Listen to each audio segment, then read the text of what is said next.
mean, I think they would both work now that we can hear. But I guess this is the mic drawer now, not the podcasting drawer. It was originally our podcast drawer. I'm not even going to turn on the big computer unless you feel like we need it, because we can pull stuff up while we're... Okay. Yeah, as long as we... I don't know what we want to do. Oh, what am I doing? I need GarageBand. Nope, not Safari. I need to pull this up. Oh. Yeah, I woke up 10 minutes before 5 and I had to pee, so I was like, I guess I'm getting up. I was... That's early. I know. I set my alarm for 5:20. Good. I'm glad you could sleep a little later. No, I take all this time with my drink and my drinks. Oh yeah, I haven't done my drinks yet. Whole, I do them at work. I just have to do first thing, otherwise it doesn't happen. Yeah. Just my vitamins, I do them right before bed, or it doesn't happen. That's smart. It's the only ways to have a set time, otherwise I don't. I did take I haven't checked my my Roseola. Oh, we're already recording. I haven't checked my HRV today yet. Yeah. So I haven't either, but yesterday it was incredible. It was on. Oh, I'm sleeping. Oh, you're still sleeping. That's great. Let me wake up. I've never had that happen, so I don't even know what that's insane. Like. So last night was 91. The night before it was 100. So I'm so glad that because oh my gosh, it finally amazing. Because look, on Saturday and Sunday had gone down. It wasn't. It was but before our long run. That's so weird. And it started to climb after. All right, so I just work stress.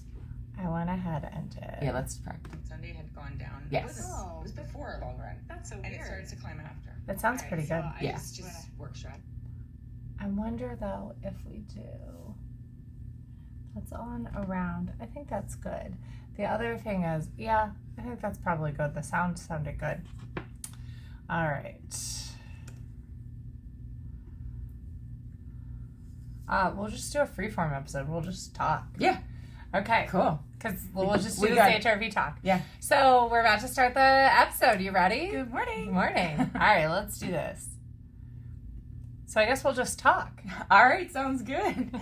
It's Wednesday. Good morning. It's Wednesday. I'm Naomi. I'm Liz. And we're the Run Galloway girls. And we're so excited to be recording. And I feel a little sad because this has been 2 or 3 weeks where we haven't done a bonus episode. I know. But don't worry, we're heading to Atlanta, so we will be doing lots of bonus episodes there. And if you're watching on YouTube, we have on our Run Galloway Girls sweatshirts. So exciting. I was just making them for me and Naomi and for Sarah for our trip. Yeah. And I posted a picture on Instagram and everybody's like, oh my gosh, that's so cute. And I was like, wait, would you buy it? And they're like, yes. So now we're going to open a shop. Yeah, I think we have to sell these because they're really, really cute. So far we've got crops and sweatshirts. Yeah, so we have, right now we have a pink with silver, which we don't have more pink sweatshirts, but we have more silver. So I guess we could offer different colors. Pre-order. Yeah, pre-orders. Yeah. And then we did this dark gray with rose gold. This is what I posted. And it's so cute. Yeah, the crop tank. I'm obsessed we'll do some with muscle the rose tanks gold. too for people who don't want the short tank. But it's so cute on the charcoal. So cute. So we're really excited about that. And so we have almost no notes for today, which is totally fine. Because we have a lot to chat about, even without notes. We had 23 miles this past week. Yes. And, I think we had some anxiety going into this run. For sure. Because of just, injuries. Again, that comes back to some little injuries we've been dealing with. Yeah. So, your oh my gosh stuff. My calves. So, here's the progression of that. We did 20 miles. And I felt fine. 2 weeks ago. Great. 2 weeks ago. Only 2 weeks ago. Right. And I felt great. I felt fine after taking a week off because I had an egg retrieval because I had surgery. So this was not we did 20 miles as part of a training plan. No, it was a week off. I think we had to move our weeks around. We're normally on a 3-week cycle. Yeah, so we had to push everything. But I don't even think I ran Tuesday that week. I think I only ran Thursday and then 20. Right. So anyway, I run 20. Tuesday morning we run, and we ran 7 or something. Yeah. Like, it was not just a simple 5 or 6, it was 7. It was like towards the higher end. And then I went out Tuesday night, and I think you did like 4. within the first mile, I felt like kind of my shin, like, but it was high up, so I think it was my soleus muscle, just like feel real crampy and sore. And I didn't turn around, and I should have. And I did 4 miles, and I did them pretty fast for 30-30s. Like, yes, I like dropped down into the 9s, and I was like, okay. And then I could barely walk Wednesday. I think I skipped Thursday. Yeah. And then we raced the 10 miler, which went great. Then I could barely walk the rest of that day. I could barely walk Monday. Yeah. I skipped Tuesday. I did the bike instead. We ran Thursday, and I was okay. But I was so nervous that I wouldn't be able to walk. Like that I would have to stop because my legs wouldn't work. Well, magically something happened. They were stiff the first mile, but magically they have not hurt since about 6 miles into that 23 mile. Crazy.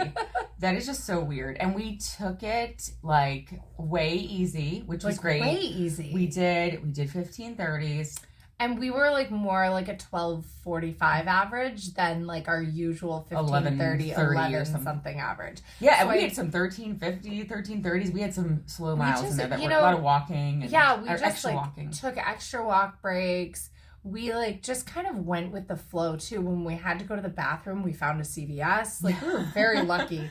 There were 2 conveniently located CVS's. Yeah, like which was really nice. Put no pressure on like time. Of course, we got back at like it was so late. Yeah, it was like 3 in the afternoon. But but that's just how it is sometimes with these super long runs. Like, yeah, but it was really fun. great. And the best part about that run was, oh my gosh, 3.5-ish hours in. I was like, man, I'm just really hungry. I could like go for some chips. And like there was a CVS. I had to go to the bathroom. So we bought chips and we ate chips during a run. Oh my gosh, the it was so dill pickle flavor was on point. It was so good. That was amazing. This is the secret now. We're like, okay, I understand why ultra runners do this. Because we're eating we're Honey Stinger chews and we love that stuff. Yeah. But like, at a certain point I want savory. Yeah, I don't want get sweet palate anymore. fatigue. And like you also you want salt. You want something. You want a different texture. You want solid food, like just real food. So it's so funny because now on this podcast we have essentially evangelized regular soda and potato chips. Yeah, junk food. Run food. Run fuel. Now I feel like it's time. Maybe one of our shirts that says should say runner fueled by chips and soda. Oh my gosh, that's a great idea. So if anybody from Lay's is listening, we would love a sponsorship. Yeah, any chip brand out there. We don't discriminate. We don't discriminate. No. Although I have to say, the regular chips they were so good on the run. I'm not sure I would have liked kettle chips. Because they're super, or even corn chips. There's just more residue from they're harder to chew. There's more stuff left in your mouth. Regular chips, they were almost soft and crunchy. You do need something that almost has that texture. It doesn't take too long to chew when you're running. Right. So because that's I've run into that with the pretzels. Pretzels, right? Yeah, especially during a race or something, they give them out the little dry pretzels. Immediate dry mouth. And I'm I can't even chew these. Sometimes I'm chew, spit them out. What am I gonna do with this? Yeah, but. Anything you can, carbs on the run. Oh my gosh! And if you can get that extra salt and also, that dill flavor, also adding adding a little bit of fun to the run, that was the other thing. It was kind of unexpected, and so it made us giggle about it too, and that made the run a lot of fun. So. Yeah, and just having having something to look forward to, and that's part of why we ended up doing point to point, because that's always something that I look forward to. We ended up deciding to do point to point on the run, which is not it's planned. I had told Brian half planned. I had told Brian the night before. I said, hey, I might call you to come pick us up in DC. He's like, what? I was like, we're gonna run to DC. I was like, so. If we do, you're on tap to pick us up. He goes, oh, okay. Yeah, so we had it. At least we had a plan for a pickup, but we didn't necessarily plan it all out. And so, but having a point to point, if that's something you can do, that always feels. Yeah. or like just some different route that you're not used to. That's always something to look forward to on like these longer, slower runs, because otherwise it can get like boring, because it's, you know, it was almost 5 hours of running. That's a long time on your feet. That was something Jeff gave me, that advice in 2019 when we were training for Mountains to Beach. I was feeling like a little burnt out on running, and I was just feeling like just like, I don't know, training felt hard. It felt like a lot. And I think this was right around the time you were in Atlanta in Florida doing the Ragnar. Oh, yeah. I think it was that weekend. And I was like, Jeff, I just don't know what to do, because it's hard. Like right now it's hard. And like, I'm not running with Naomi because she's doing something else.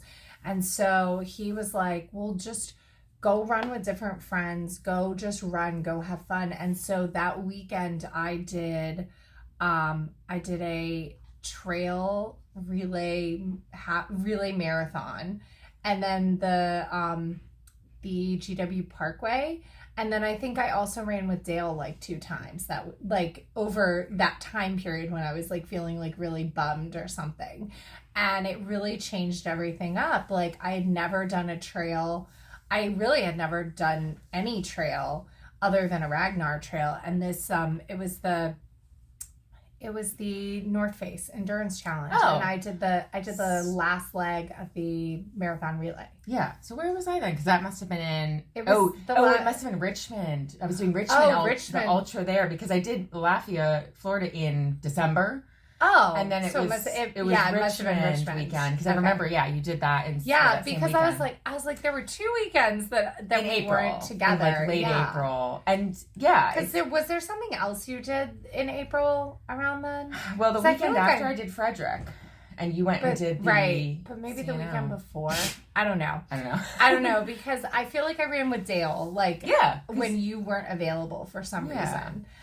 Which was awesome. It was really great when like we were all training, because if Naomi wasn't available, I could run with Dale. Like if I wasn't available, like you ran with Sarah. Yeah. Like and they both are around. Like Dale now has her baby and isn't training Sarah's the same. and Sarah's in Colorado, so like it's just different. Different seasons of life. Yeah. But finding a different friend that you don't normally run with, or finding a different route, like saying yes when people invite you to like run or do something. And that's, something else I think that we should point out is don't ever be afraid to go and run with somebody.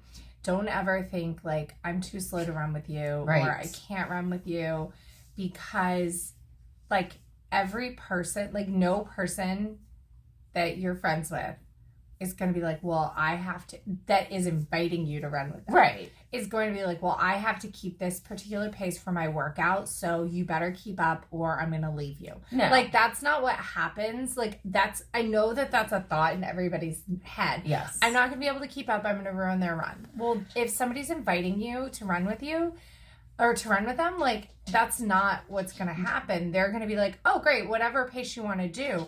Now, it's different if they say, I have this really strict workout. If you can keep up, you can come with me. Totally different. That's not what I'm talking about. But yeah, if they're making space for you, like take that space. Be like, there's a reason. Like they're not saying, hey, come run with me, and then I'm gonna just dust you. Right, totally. Unless they're a dick. And so many times, like running with somebody else will like energize you, and like it will make you faster and better. We've talked about that. Like, I think both of our success is because each one of us is like, I got to keep up. I can't let my training partner down. Yes. And so there's a lot of that. So. We really play off of each other. Yeah. There's just this so like I've said before, like I don't run 30-30s as fast as we run 30-30s together. Right. Like just these very and we're not running it hard. Like yesterday we ran 30-30s. We went down in the glade. Yesterday we kept it chill too. We kept it so chill, but I think our average pace was in the low 11s. Oh, well, that's 11-14 or something. See, for being like that, so chill. That is a fantastic 30-30 pace for most people. I'm like, that was really slow. It was. That's how I always think. I'm like, oh, that's slow, because I like am so fast with 30-30s. But I'm not anymore though. I have to like remember that. But like solo, if I'm doing 30-30s, my pace might be closer to 12. When I'm keeping it chill, it might be like an 11:45. So that's a big difference. So before we move on from our 23, how's your foot been? Because that's the other kind of surprise. It's the other injury, but it's also the other kind of surprise after 23. Yeah, so again, that was another reason why, of course, going into this a little nerve-wracking. During it, I definitely was in some pain. And then the rest of the day, Sunday, surprisingly, it was fine. That's totally amazing. Fine. Monday, it was fine. Now, yesterday, after we ran, and then I went into work, and of course, it just depends on what shoes I wear to work, I was in pain all day yesterday. Oh, no. So it's still there, and I'm just like, fingers crossed, I'm getting to that point where hopefully it's going to start to turn the corner, and if not, I'm going to see if I can do another treatment, or, what can I do instead for this plantar? So I'm going to take a pair of Hoka Mocs, because those are like your favorite, like, don't hurt your feet, like, walk around shoes, and I'm going to take some silver vinyl, and I'm going to, like, vinyl on them, and they're going to say, these are my fancy work shoes, and then you're just going to wear those to work, so then you never have to worry about your shoes hurting your feet. Like, perfect. Like, or these shoes help me do taxes better, or, like, these shoes get you more deductions. So then they're a joke. So if anybody sees your shoes and is like, oh my gosh, why is she? Oh my gosh, that's hilarious. It's like a deference, right? Yeah.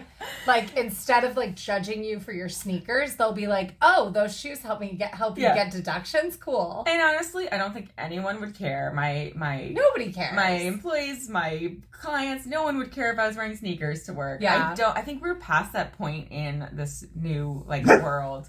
Oh no! Care. Oh, Penny is getting a little frustrated. She even went out and she pooped this morning, so I don't know why she's barking at us. Just need some attention. So yeah, I think it's just in our heads that we have to wear nice shoes when we look nice, but. Right.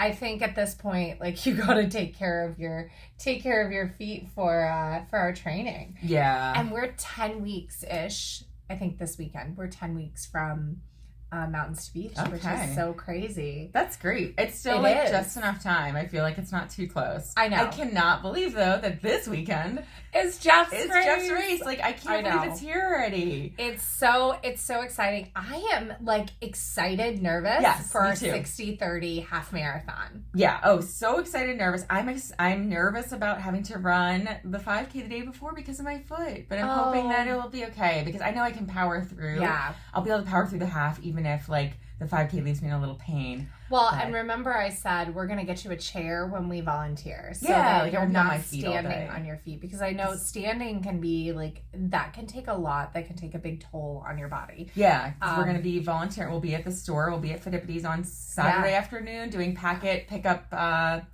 so excited. I will probably be wearing some of our merch. Oh, definitely. I kind of wish that I had... I kind of wish that I had like thought to like get Jeff something and make Jeff something. Oh, so yeah, because we'll be seeing him. Yeah, so now I'm like, oh, maybe I should quickly like make something for Jeff or yeah. I just don't know what to make him. I mean, even just a t-shirt. Yeah. I think he would love, just like a charcoal gray or a whatever gray shirt. Yeah. And we'll have to figure out what we put on it. Yeah. Should we put Red Galloway Girls or do we put like the Red Galloway Girls like coach? yeah, we got to figure out what to put on it for Jeff. Oh, that'll be fun. We should definitely do that. Like Mr. Galloway of Red Galloway Girls because he's Galloway. The Galloway. The Galloway. There'd be no Red Galloway Girls without me. Oh yeah. That's perfect. That's it. There'd be no Red Galloway Girls without me. Yeah, I love it. We'll have to do some of our Run Walk podcast repeat ones for like our other podcast people we're gonna see. Yeah. Bob of Rise and Run. Like I guess we're gonna see them this weekend, right? Yeah, this is like such a cute idea. You know what? We should reach out. We've got to reach out and get sizes so that I can make these, or we can just get addresses and send them to them. But yeah, it's so fun. I love making shirts, and so we will be doing a shirt order form. I've got to put it on the website so that it'll be pre-orders so that I can kind of get all the orders in. So here's my thought, because we're not a store. We're going to get all the orders in. We will then bulk order the shirts, and then we'll just we'll do the pressing of the of the design, and then we'll mail them out. So it'll probably be from like when pre-orders close, and we could probably do a couple of rounds, but when they close, it's like 3 days for shipping, and then like probably two or 3 days for me to make them because my schedule is always crazy. I would say 2 to 3 weeks total because that way there's just time in there in case like we need to. So but we'll do pre-order. Oh, I'm so excited, and we have to figure out the pricing, but we don't want to make them expensive. No. We want to make them like totally reasonable because like it's almost like just I don't know. I just feel so loved that people are like, I would buy a shirt. I want one. Yeah. Like, I'm like, oh. And because it's like, join our club. Like, that's what we want. We want you to be in our club. It's not just that people are like supporting our podcast. It's like they're supporting us there. Yes. And like, you know, I know it's not, I know it's just words, but it feels like art, and it feels like, like people are like my art, which is, it is art. It's totally art. As an artist, I'm like looking at your designs, I'm like, these are so amazing. Like, I couldn't do better, and I have like the design background, so I'm so excited. So this is something really funny. So my sister and I are 21 months apart. She's younger, and my sister, my parents used to like call her Zola Bud, the barefoot runner, like because she would run around barefoot. Like she was a track runner in the 80s. Anyway, so my sister, it was fast. Like she has wheels. Every kids race she went to, she won. Oh, wow. As a kid. Every kids race. Like, and we would do like these 5K walks with like kids races. Yeah. We would do them all the time. And I would go and volunteer in the tent. I would never do them. And because growing up, my sister was fast. We would do the mile at school, and I would feel like like my heart would pound and it felt uncomfortable. So like I would take my time and I would do like 10 or 11 minutes, and I'd walk, and I wouldn't run. But my sister she was super fast, and that was just our identities. My sister was fast and I wasn't. Did you have asthma as a kid? I think so, but my dad said asthma is not a real disease. Oh my God. So that's a another whole story. other thing. No, because I had pretty severe asthma as a kid, and so like I know I don't want to go off topic too much, but I couldn't do the mile at all. Like I couldn't do it. I mean, I had to like it was a 15-minute mile when we had to do it as a required mile. I would start coughing. I would start coughing. Like in hindsight, yes, I had exercise and specifically cold air induced asthma. But I was not diagnosed because I also like didn't do a lot of like cardio exertion because I would self-limit because I wouldn't feel well. But also I'd self-limit because that wasn't my identity. Now, my identity, like I was a figure skater, and I was like good at that, and I was really good on a bike. And so I mean, I've been riding on a two-wheeler since I was 4. Like, I remember riding 6 miles on a bike before I was in kindergarten. Yeah. That's why I keep saying Lila can do it this. because she's like 11, and I'm like I rode 6 miles like in kindergarten. We'll get there. But so that was one of her identities. She was fast. Now, the coolest thing, and then I'm going to stop talking. So we went to high school with Alan Webb. Well, my sister was in 7th grade, and Alan Webb, American Mile record holder, was in 8th grade, and they did this thing called the Hughes Heartbreak Run, which is like a 2.3 mile run. In the whole school, sister is a 7th grade girl. She came in 3rd. Alan Webb was 1st. There was another 8th grade boy, and then my sister. Whoa. That's how fast she was. That was the last time she ran, by the way. Oh my gosh. That was the last running event she ever did. The wow. other thing is, my sister is legit an artist. At 14 or 15, she went to the Corcoran, which is a college. She was like invited to the Corcoran to do an art program there. Yeah. Like, not like my parents paid for it and it was open to all high schoolers. No. She was like invited. And I have this like drawing, this charcoal drawing of pears that she did. It was like their still life, and they were supposed to draw a bowl of fruit. So she only drew the pears of it because she was like being, I don't know. Yeah. Conceptual and free-spirited. And and like, okay, I'll follow your directions. And they're amazing. They're really beautiful. And she goes, yeah, if you worked on pears for 40 hours, they'd look good too. But it's funny. So when like my art, and like now I'm the runner, and like my art, I'm like, oh, I have these things too. Yeah. But for so long, those like hidden talents, those weren't. They feel like they were not. They weren't my identity because they belonged to my sister. And like I guess the point of that is, just because somebody else has an identity doesn't mean that you can't also have it. Right. And I think for a long time, like I saw like your identities or your talents as you either have them or you don't, and not like more of a spectrum, and not something like not the feeling of like you can cultivate anything. And that's hard to realize, right? Like, again, thinking about myself as not being able to do the mile. I had pretty severe asthma. It was definitely diagnosed. My parents, I was in the hospital a lot of times. I was like 3 years old. Yeah. I remember one of my early memories that, those memories when you're 3 years old, you barely remember. I remember riding in the ambulance to the hospital, and then I remember them taking x-rays of my lungs. I don't know what. Yeah. I remember seeing the x-ray machine and like seeing the pictures of my lungs, and anyway, so like it was diagnosed. It definitely has changed when I started actually working out. When I started running, my lung capacity obviously must have changed. Yeah. And it has mostly resolved, but that took starting running in my like mid to late 20s basically. Well, and I know that you've had times where you've said like you weren't an athlete, you didn't identify as an athlete, not at all. Even though you did karate and you were like very close to a black belt. Yeah, and literally the only reason I didn't get my black belt, I had almost a year to do it, and part of the black belt test was I think it was 3 miles. It was a 3-mile run. Yeah. And I did every other part of the test, or I studied and prepped and did all of my other stuff. And I not refused, but like I was too afraid, too chicken. And I didn't do the test because of the 3-mile run. So I will tell you, in high school, I think I was a sophomore because that was the last time we took gym. I finally was like, okay, I'll run the mile. And I ran it. I ran the whole time, and I ran it easy. Like I didn't even feel, I was like, okay, I'm going to run the whole time, but I'm not going to like push. I ran an 8:15. Oh, like wow. It wasn't like I was like, yeah. It wasn't like, and I was like, oh, that wasn't that bad. Like, right? Which is, so it's so funny because like obviously an 8:15 is not super fast, but it's also not super slow for someone who doesn't run. Right. And like who their would never first try at it. Who would never run and thought they couldn't run. Right, exactly. So it's just funny because and it's funny because with that, it's like, I don't even know where I'm going. Well, it's like your a big identity. Yeah. Identity, like, again, like your identity, first of all, your identity changes. Yes, that's the other thing. Like, I would have highly identified myself as an artist and all these other things back 10, 15, 20 years ago. Actually, one of my business partners yesterday was reminding me, he just joking, like he likes to remind me, do you remember when your art was on Parenthood, the hit NBC show, is how he likes to say it. And I'm like, yes, I do kind of remember that. Like, it was so long ago. Your art was on Parenthood?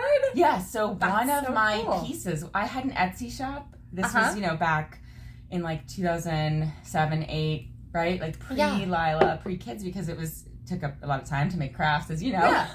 And so I did, and primarily I was selling like embroidery. She's okay, she can hold my hand. Penny's trying to hold my hand.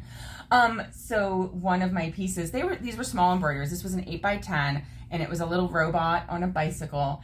And one of the producers, showrunners, whatever, someone from Parenthood, like they reached out. They were like, "Hey, we're from NBC. Can we, buy this piece of work?" And then I think they told me they was going to be on a show. They didn't tell me which show yet. Like, it was all kind of weirdly hush hush. It was like $100. It wasn't that much, right? I shipped it to Hollywood. Like, it was like, so cool. Wherever it was going to the studios there. And then like I got word of when it would be on, and like that's awesome. Or actually, I think it was after I'd had Lila when it was on, because so it was in the little boy's room, Max. So it was on his wall, like over his bed, and like so it was there like on every episode. On every episode from when in his room. Wow, and that's so cool. Yeah, so that was so like again, like I definitely used to identify very highly as like as an artist. That was like what I did. That's what I spent my spare time on. Yeah.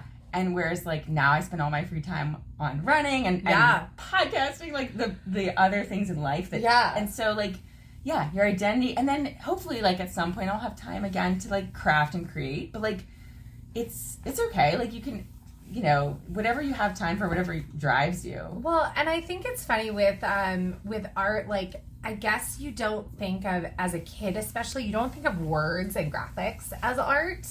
Right? And so that's part of it too. Like I would always make signs, and I used to cross stitch, and that's actually something I'm like really good at cross stitching. Oh, cool. Which is like and like friendship bracelets. Like yes, yeah. I know everybody can make friendship bracelets, but I am really good. I've made patterns that like I've made this like flower one that everybody's like, oh my gosh, how do you do that? It's very, very cool. Anyway, it's like dovetails into the braiding. Yes, yes. So I'm really good at braiding. Like and so, braiding. But with the cross stitch, I used to make patches. I used to like cross stitch people's like cross stitch names, or like I cross stitched the Grateful Dead bear. Yeah. And I would make like patches for people, which is like silly because I never got into embroidery, which is very similar to cross stitch. But they're like cousins. Yeah. Yeah. And like somebody told me that, like, I think it was my mom, she was like, the back of your cross stitch should look as nice as the front. So like my backs look amazing too. That's awesome. Yeah. Which is my mom loves to cross stitch. Yeah. But she would never consider herself an artist, you know? Because she's like, well, I'm following a pattern. But you've seen the ones, like the one in each of my kids, she's made one with their birth record.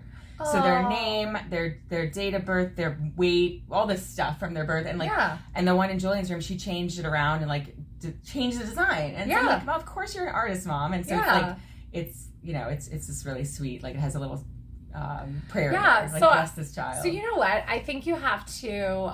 I think we all have to kind of remember that we are talented. And I think if you're a parent, you've got to remember that your kids are listening to what you say about what they're doing. And so one of my favorite thing ever, Dr. Becky at Good Inside, she says, when your kid comes up and is like, look at what I did, like instead of being like, oh my gosh, that's amazing, I love it, say, wow, it looks like you worked really hard on this. Are you really proud? Like, show me your favorite part. Because then that helps them internalize like how they feel about it, right? Because like my parents would say things like, well, that's nice, but you made a mess. And so it's like, okay, great. Well, and what that teaches, it's like it teaches being internally validated by what you're working on versus externally validated. So everything's not about searching for external validation. Exactly. So everything's not about like, you know, even though other people's praise. Like you should be able to be proud of your own accomplishments, and that's like even though I came on here saying like how happy I was that other people liked my art, your designs. Yeah. Because, you know, it is fun. I mean, that's how Sarah Marie Design Studio started her shop. Like, everybody loves her stuff. We buy so much of her stuff. And so it's just, supporting what other people do. So, it's so exciting. So fun. Oh my gosh. And so we're going to have, like, so much brand new stuff to wear this weekend. Yes. Which is going to be great. And we've got lots of new friends that we can't wait to actually meet in Atlanta. In real life. And it's going to be crazy, crazy, crazy. I don't know what we should talk about next. What do you think? It's been a very like choppy episode, I feel like. I guess we should maybe talk a little bit about running. What are you planning on wearing some super shoes this weekend? Yeah, I think so. I think I'll probably just do my carbons. I was like, I could wear those, the ones I were for the 10 miler, the Endorphin Pros, but like they did, like my plantar hurt a little bit, so I'll probably just wear my carbons and just like, I mean, they're still a good, the Carbon X's are still like a good, just like almost shoe. Like a trainer. Like they're not that much of a super shoe. So like they're a great shoe. Yeah. I love them. I don't know what shoes I'm gonna wear. I don't even know what shoes I'm gonna bring yet because I haven't packed. No, neither have I. Yeah. Like that's something we have to figure out, packing, and it's gonna be a lot. Just flying out on a Friday night after work. This is like kind of a big deal. We haven't traveled for a race together since May of 2019. Yeah. And then like I haven't traveled for a race. I traveled for Boston, and Brian and I stayed with my mom's cousin. Ann and Todd, oh my gosh, that was the best trip. But that didn't really feel like a race trip, even though I ran Boston, because we hung out with them during the weekend, like we went to the expo the first day and then we drove out into the suburbs and we stayed out in the suburbs and just hung out with them. Like we weren't doing all the because there's always like a ton of pre-race meetups. Yeah, we didn't do any of all that stuff. You know, because I was just there in my mind. I was just there to like run the race. Right, like just to do the race, do the run. It was as a run, not a race. Check it off. Yeah. But yeah, like that's something that, you know, I wish I could have done more of, like for New York. So like it's hard because if you travel for a race, you're either traveling there in I never used to travel there like and have it all about the weekend, the race weekends, until we started doing some events together. Whereas like we're working the expo or we're like for Disney and we're, you know, and this time we'll be working pack a pickup. So it's really like, you know, the whole weekend is full of events. Yeah. And usually I'm traveling with my family, and so we're doing like a little more like we're doing sightseeing or we're doing like you know, we're not necessarily doing all the run related stuff. So although, you know, when you guys went to New York and Lila got sick, I almost think maybe you guys planned too much. Maybe you ought to just go for the weekend and be like, okay, kids, the hotel is your experience. Let's go to the hotel pool. Or you just go with, well, it didn't have one, unfortunately, but you go with, a lot of ones in New York. They're so small, square footage. But you go with other runners. Yes. And then you can really enjoy the trip. And like that's... Yeah. I don't wonder, like, so how do you meet other runners? Like, that's a thing that I think a lot of people... Oh, yeah. Where do you meet running buddies? So, to meet running buddies, I personally have met my running buddies on Facebook. And that's how we met. We met through a running group. Moms Run This Town, Herndon Ruston. We both, like, went to a meet, and they have a really big group on Facebook. We both went to a run, and that's how we met. And then we became Facebook friends after meeting on a run and chatting, and then we actually developed our friendship via Facebook Messenger while we were both training in parallel for races at the same time, over 2 seasons. And so we'd like see each other at races, and so that's how like we met, and I think that's how I met a lot of my running buddies. Another way to meet runners, and I met a lot of my running friends, is by doing a charity run that has coaching. A team. So I did team and training, and that's how I met a lot of my running buddies. We were there and we were doing so for team and training, you can sign up as an individual and you can also be a corporate or community team. And we were doing a community team and trying to raise $20,000. And so while we were there, we found a girl. Yeah, we found Kristen, who was already doing team and training for the race anyway. And we said, well, why don't you join our team? So then our additional fundraising will help you and you'll help our big, massive goal. And so that's how like we met her. And then she did more races with us and she brought friends on board. And so it's really like networking. You know? Yeah, there are a lot of Facebook groups that running groups. Yeah, and there are running podcast related groups that then maybe you can find some local other local groups. And then there are local groups too. Local running clubs. Like Erica just started one for Front Royal, for the Front Royal area. A running club there, like I think it's a women's running club. Yeah, sort of like how MRTT, and SRTT, She Runs This Town, Mom Runs This Town. That one is a women-centered group, and I think she didn't want to probably start her own MRTT chapter because then she'd have to follow their rules. I think she joined. I think it's a different communities chapter. Okay. I don't know because there's women's running community, which is another thing, but I don't know if hers is affiliated or not. Yeah. So, I mean, we have a group. It's not super active, but then there's a whole bunch of like just Jeffing or Galloway groups. There's groups for the world majors. There's Disney groups. And there's a lot of like, I understand meeting people online can be very like tricky, but I have met some of my closest friends that have then come and like stayed in my house for other races online. I have a friend, Sarah, who lives in Minnesota, and she put together the Dopey Dalmatians. And so the first year that I did Dopey, there were 101 Dalmatians. So 101 of us plus a Cruella, and that's how I met Katie. Yeah. so I met Katie through that. She was our Cruella, and then and then Sarah was 101 Dalmatians, and so I think Sarah was Perdita. Sarah and her husband were Perdita and Pongo, so I guess there were 103 Dalmatians. Oh no, they're part of the 99 babies. Yeah, right? 99 puppies. So I and then Sarah's come and she's run here. We went and we did a Ragnar together. She's done Marine. I think she came into Marine Corps with us. I can't remember, but she's come and stayed. We've traveled to other races. We've done It's always super fun. Another way is volunteering for races. Yeah. Whether you volunteer as an actual volunteer on the sidelines doing, different packet pickup, water stops, because probably a lot of these people are in the running community. They're not just people who want to hang out all day handing out cups. Or pacing. So we've met some good friends like Ken through pacing. Other pacers, because they're like-minded. Someone who you are kind of this person you just met and you know them a little bit. But Ken, I mean, he came and stayed with us for 2 weeks. Yeah. In the fall. He stayed with my parents. Yeah. Because I don't have an extra room, and so I had Ken stay at my parents' house. Because they have extra space, and also Ken is he's an amazing person and such a story too. Right, and he's just I just figured he and my dad would get along, and they did. My parents ask is Ken's house in Italy set up yet, because they want to go visit. So.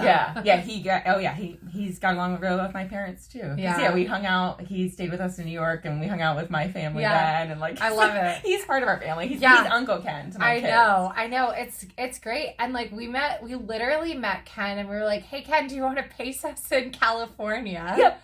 And he's the nicest man ever. He just returned from Japan, where he had an epic time. Okay, he's back now. All right, I've got to pack up stuff to send him. I've got a computer to send him, and I need to find I have a phone to send him, but I need to find a newer one. Yeah. The one I have it's so old, and I don't know that it can be updated. So yeah. But I think it's still newer than the one that he has. So. Anything is. Yeah. So I think those are some of the ways you can meet. We've met some running community. It's obviously it's great if you can find people who are hyper local, because like us, living a few miles apart makes it easy to meet up for runs. To find hyper local people, go to your running specialty store and see if they have a running group. See if they have a training group. Join a training plan, a training, group with a coach, because even if you're, say, more experienced than what this plan, has, the connections, actually, if you're super experienced, volunteer to coach it. Yeah, there you go. Yeah, volunteer, or if you have a Galloway group nearby, that's a great way to meet other Galloway runners. And then if you want a group, you could also start a group and then put messaging out there and say, hey, I'm looking for other runners to come and join me. Ask your friends if they know anyone, because sometimes your friends can really know who you would mesh with. Yeah. It's being set up. Yeah, it is. It's we were talking about how hard it is, and we've said it before. Yeah, it's so hard to make friends in your adulthood, right? I know. Outside of work, who do you meet? Yeah. And so we're just super lucky. We're just so lucky. And then the fact also, it's hard to in our specific pacing, it's hard to find someone who's fast enough to run our Galloway method pace, the pace that we run, the way we run. Oh yeah, can you imagine what it was like before I met you? I would run all my runs with people who were training for 2:30s and 2:15s and a half, and I had already broken 2 hours, so I would just easy run with them. Yeah, it's great for your easy days. I would always descend. I would always do my last couple miles at my own pace, and then I'd run back to them, so I'd get a little more distance. But that's why I had to convert you, because I needed someone who could. Someone who could do run walk with me fast. So yeah, and the other thing that you do besides that's a great idea. Run your slow runs with run your easy runs with people who are a little slower, and then run out a little further on your own, run back, or go and meet up at the track, and that way everybody does their own thing. But it can be hard to find people who are in your pace group who run the way you want to run. It's just hard to find that. Penny is really, really whining. Penny's so whiny. Oh my gosh. I think we might need to take a little pause. Or, I mean, we can call it for the day too. It's a shorter episode, but I think that's all right. Yeah. It's been kind of like I think we're kind of on the precipice, or we're like nervous about like leaving, and so we're like, what do we talk about until then, like, because Atlanta is like here, it's this weekend. Hopefully some of you guys who are listening will be there. So excited to meet people in person, and we're really going to encourage anybody who has the means to be able to sign up for Jeff's half virtually. So I would, even if you're not super excited about running a virtual half, signing up for Jeff's half virtually really helps support Jeff Galloway and his company. And so if you have the means to do it, please sign up for Jeff's half virtually, because we don't want this race to be a victim of the pandemic. It's already, this is the first year it's back, right? So this is the first year it's back, and they moved the date. It used to be in December, now it's in March. They're set to keep this date for next year too. But there's always like the possibility that they won't be able to come back and do it next year, because it's expensive to put on a race. So for, the Ambassador 23 code will also get you 10% off the virtual. So if you can just like almost like a compassionate buy, if you can buy a virtual entry, that would be amazing. And then maybe make some plans to come and join us next March. This is a really tough time for Naomi to travel, and she's doing everything she can to be able to do it to support Jeff and kind of getting the power of Run Walk out there. And there's actually Run Walk Pacers, which is really cool. And March is a great date for those Disney runners, because we've got this super long time limit, just like at Disney. There's a whole walking division. So there's going to be a walking winner, I believe. That's pretty cool. I believe, because they said it's a full walking division. So you sign up for the walk division, and then like you're kind of in a separate race. And so if you're a Disney runner, you've got January is Marathon Weekend, February is Princess Weekend, March is Jeff's Weekend, and then April is Springtime Surprise.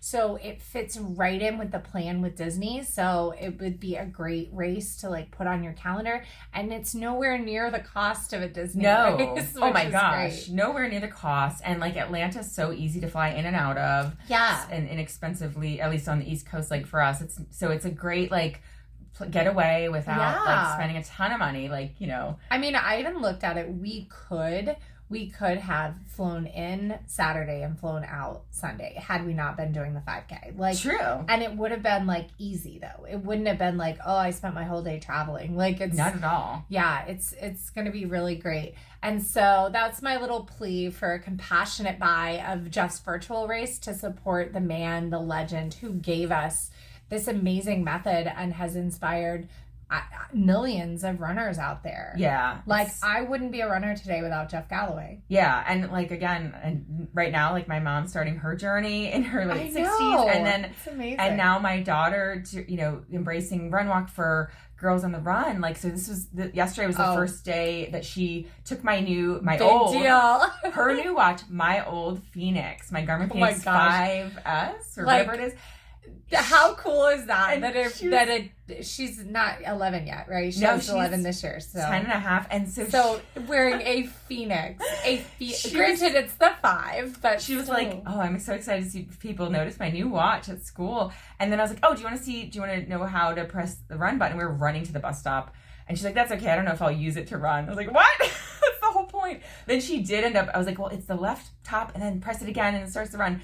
So she did use it yesterday in her run. She's pretty smart, so she'll figure out all the workouts and everything. Yeah. Well, the one day she was like, can we look at this later? I'm too tired. Because I was trying to show her how to use it.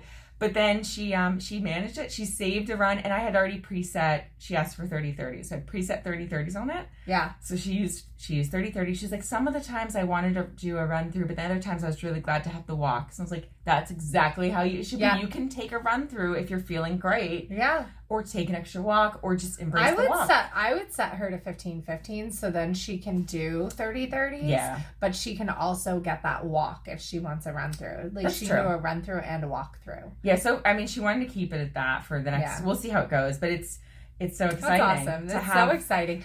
Well, and she wanted heart rate data. She wanted heart rate data. She's excited that it tracks her sleep.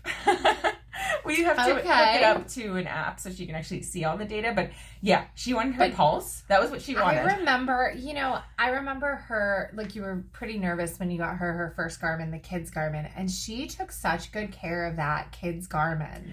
She really did. And she was like 6 or 7. And she had that one. And then she upgraded to another one, so yesterday she's like, oh, now Julian, like her brother who's not even 3, she's like, he can have my blue Garmin. Because she's like, he's probably too little for it. I'm like, yeah, he's too little for it. But like, he'll be able to get his first Garmin soon enough too. We'll hang on to that one for him. I love it. It's so great. I mean, Garmin's are like, they're for the whole family. They actually have the really cool kid one with the cell phone feature, which that is something I definitely like. Obviously I don't have kids yet, but like that's definitely something that I would look at once my kids are kind of asking for a phone or doing things where I'm not directly supervising all the time. And you can check in without like playing in the neighborhood, like walking home from the bus stop on their own 8, or whatever. 9, 10, when you like want to be able to have tabs on them, but like also they're way too young for a phone. Like I'm definitely in the camp, granted. It's so easy to say before you actually have kids, but like wait till 8th on the cell phone thing, like waiting until 8th grade. Yeah, I hope we can do that. We don't plan to get her a cell phone anytime soon. My sister got a house cell phone, so they have a cell phone for the house. That's the number they give out to friends. That's a good idea. And so eventually, like, she was like, well, eventually this could be the kid's phone that they take with them, but then they don't have ownership of it, right? It's not like only theirs. And so then they know, like, don't say anything on it. That's other people can see what you're doing. Yeah. That's a good idea. Yeah. And you can get those like free, I think they're free Google, numbers. You can actually have extra numbers. And so she didn't get a Google number. She like got a legit line, phone. got an like, actual line. I'm thinking I could even do that with one of my old phones that's leave it at home. It could have Wi-Fi and a Google number. Side thing that has nothing to do with, well, it kind of has to do with running and GPS. It just reminded me. So one of my partner's dog, both of them frequently run away. Oh, yeah. Which is awful and scary. So yesterday, though, he showed me real quick because he had to run home and help his wife find the dog. They have these collar trackers that are GPS. Yeah. And so he has the app on his phone and it's showing the dog's location and it was showing that the dog was running 13 miles per hour. Oh my gosh. Across some golf course. And I was like, this is pretty cool, although it's scary that your dog ran away, but it's like such cool technology. So, GPS for everyone, I think. Keep tabs on your kids. That's amazing. Keep tabs on your dog. Yeah. I thought about getting a Garmin collar for Penny at one point, but she doesn't run away. She doesn't run away, but it's a radio trainer. So it also has like the buzzes, and it has a feature called bark limiter. So if they bark, like it buzzes them, like based on their, and Penny doesn't bark. Like the barks she barks on the podcast, that's like as much as she talks. Like she talks for attention and she barks at other dogs. But like you knock on the door and she just gets up and wags her tail. Like she doesn't actually sometimes until she sees who you are, like she doesn't even get off the couch. She's like the worst. She's like, dog. Oh, you're here to steal the TV? Can you pet me too? She like rolls over. It's yeah, hilarious. So you don't have like that. You don't need to but stop her from barking. But other dogs that we've had visit are very, very barky, obnoxious. And I was able to use the collar on one of them when they were younger, and man, it made a difference. That's pretty cool. And it Garmin makes that. Yeah, it doesn't hurt. Like it literally is just like a vibration. That's good. Yeah. Those shock collars make me kind of sad, but I understand it. Like I would not want a dog barking on stuff. Oh, when we get a puppy, like I'm definitely going to use the radio collar. Yeah, I think that it's pretty humane, and it's a way to like, I don't know, or I'm gonna hire a company to help me train my dog. Right, or yes, exactly. Take your dog for proper training. Most of them do use the radio collar. The thing is, you have to like remember to actually use it. Whatever you do with dog training, you have to like remember to use it. Penny is actually incredibly well trained. If I have a bag of treats, if I have a bag of food, and my hands, she's super well behaved because we did all this training with food. But then I have to remember to bring a little bag of treats, like treats on a walk. And a clicker. She's super good with a clicker too. But if those things aren't around, she's not paying attention. She's like, I'm doing my own thing. It's the same with kids. Like, it's you don't have my motivation. That matters more than You don't have my motivation. I think with kids you can teach internal motivation, and you can teach, like, eventually they buy into the concept that good behavior should happen, like, all the time. Right. You know, whereas dogs, I think it's a little different. Although, again, it depends probably on it's like, just like with everybody. It depends on the person. Some people, adults too, don't have that, like, that compass. Yeah. So. I'm so excited about our shirts. They look so cute. Yeah. So hopefully get some links up soon for, like, the pre-orders. We'll have to post some pictures of them, and we can ask people, like, which and come look on YouTube to see what we're wearing. Yeah, like you said, the crop with I love this design. I do too. It'll be fun on, like, a muscle. I love this muscle tank. I love this one. The charcoal with the rose gold. Oh, I love it. So cute. I love this font, and I found it. I found it on Canva. Oh, I think I was going to say that earlier. I feel like programs like Photoshop and InDesign and all of those things, like, there was a barrier to use. Yes. Because you had to know how to use the program to do graphic design. And then programs like Canva have, like, just made templates, basically. Well, they have templates, presets, but they're just so easy to manipulate too, that it's like, it's made graphic art accessible. Right? And so I think that's where, like, it's like, oh, okay, I can do this. And anybody can. And there was this, so I used to do photo editing, and I was, like, terrified. I used to be a photographer, and I was terrified of using, like, professional photo editing software because it was really expensive. So there's a barrier to entry. And then so I was using this online web-based Flash photo editor called Picnic. Oh yeah, and then that went under. They sold to Google, and then it became PicMonkey. Mm-hmm. And that, I loved that because it had brushes for dodging and burning, like, and I did a lot of hand editing like that, and everybody's like people liked the way I edited photos using it. And I didn't do anything crazy. I do a lot more, like, brushing, like, for dodging and burning in different areas and smoothing different areas and things like that. And so I loved that program. And then I got Aperture, which was the Mac version of kind of Lightroom, and it had the same functionality, and it was amazing. And now it doesn't exist anymore. And so I had to learn Lightroom, and I still struggle with the parts of Lightroom that I like, or parts of photo editing that I like, which is being able to hand brush certain areas of a photograph to, like, get the look that I want. So I just use presets now. Yeah, it's interesting. That's like with anything. It seems like there's this whole division too, because, like, then, again, like you said, Photoshop, because I know I used to use it a lot, of course, being, going to art school and then being a design firm. And so it's an expensive program. You have to learn how to use it. It was like a big special skill to have that as a skill back in, like, my, grad school days or post grad school days, versus, everything being so accessible now. And then there's this whole dividing line, though. If you're, like, a designer, you probably are out there saying, well, this isn't, some people maybe are saying it's not fair because it's too easy to make things, and you're not gonna I'm not gonna be hired to design.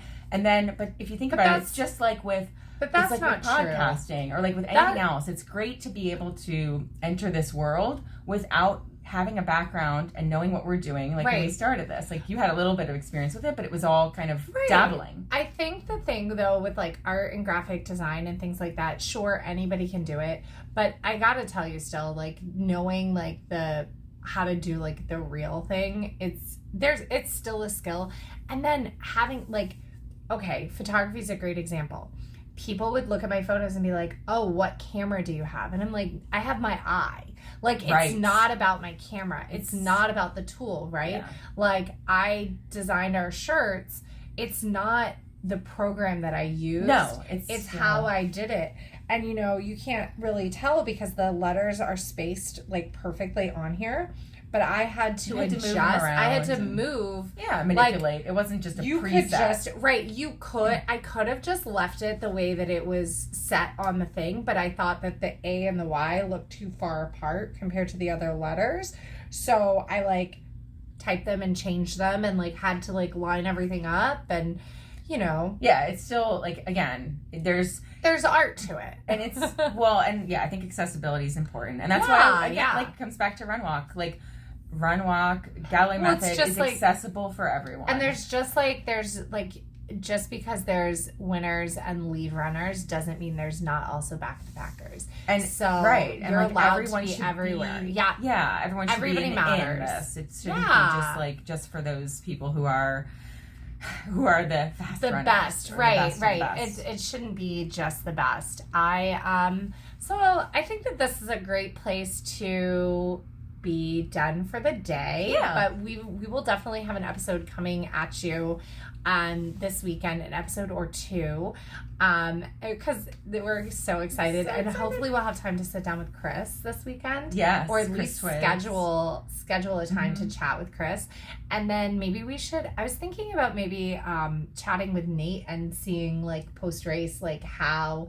his training went. And, so, Nate, another ambassador. He's been training with Chris Twiggs, the customized plan, and his goal is to run his first sub 2 hour half this weekend. And so his training has looked really great. So fingers crossed, Nate. Yeah. And the best part is he reached out and asked if he could borrow. He's gonna wear a sparkle skirt.